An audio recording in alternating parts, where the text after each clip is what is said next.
Guys, in the last video we saw how we can configure route aggregation on BGP routers, right? In this video we'll see how we can configure authentication between two BGP routers. So as you can see that IP addresses are already configured, and I have done the route aggregation also on R1. Okay, so now we want to configure authentication between R1 and R2. So now let's go to R1 quickly and router BGP 100. Here we are configuring a neighbor uh, 12.1.1.2. Okay, let's use here password command. Password setup password, right? So password Cisco 123, right? Now let's see if the neighborship breaks and start capture.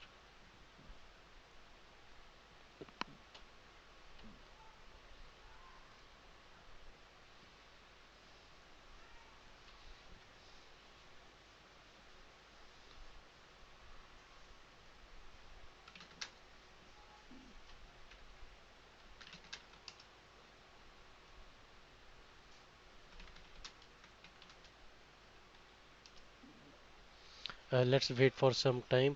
Uh, Show IP BGP.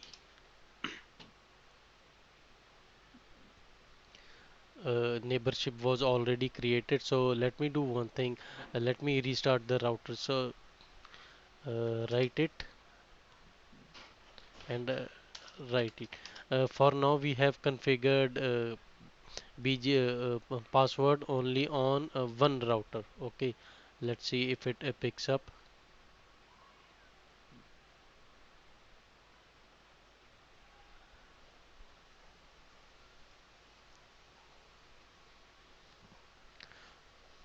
Let's stop the routers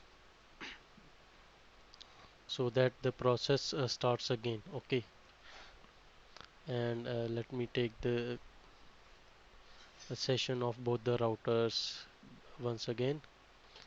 This is R1 and this is R2,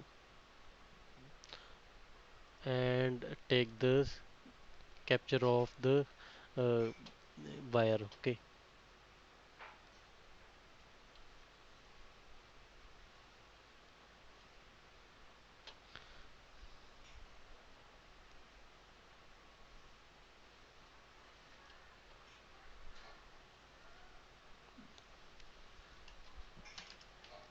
show IP BGP,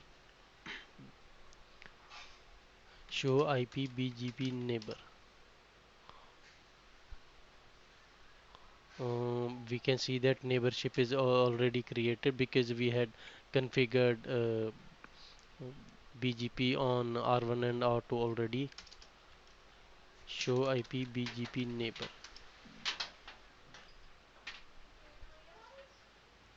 So neighborship was already created. So let's try to do it again. Okay, config T router BGP 100 neighbor 12.1.1.1 remote AS 100. Let's do it no. Okay, and here also config to router BGP 100 neighbor 12.1.1.2 remote AS 100 no. Okay, now we will start the fresh neighborship. Show IP BGP neighbor. Okay, there is no neighborship now.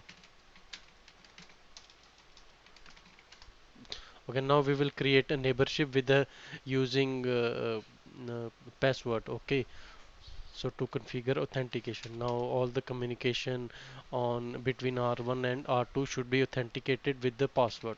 Router BGP 100 network 12.1.1.2 remote AS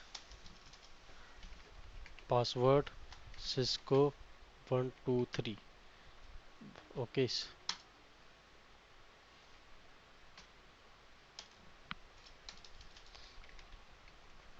remote AS 100, and then password Cisco 123.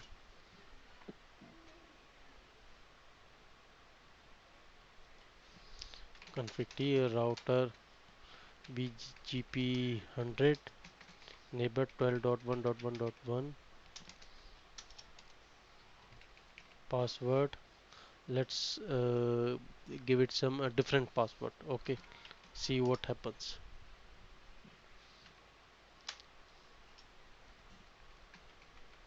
Remote AS 100,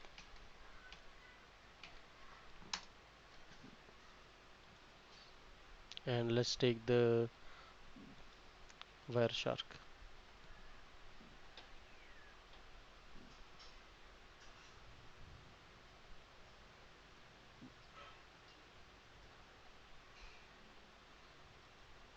Here we see that a TCP session is being created. 12.1.1 send request, and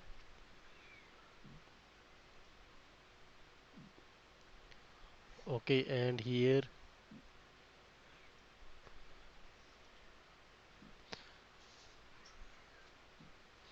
uh, let's wait for the response from other router whether a TCP session is successfully being created, right?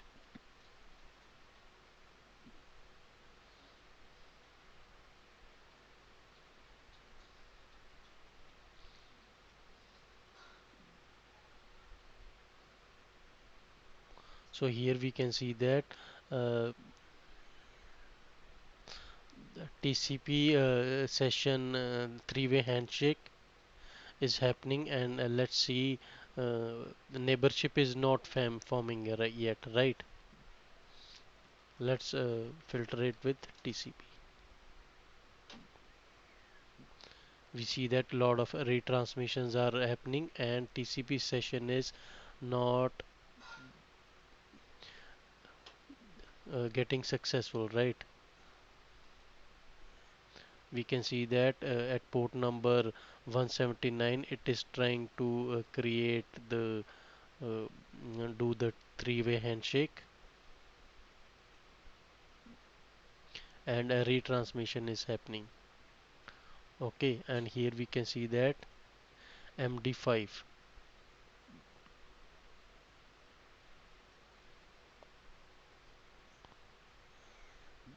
So source port random port, destination port for BGP is 179. Okay, let's see if we have calculate checksum unverified.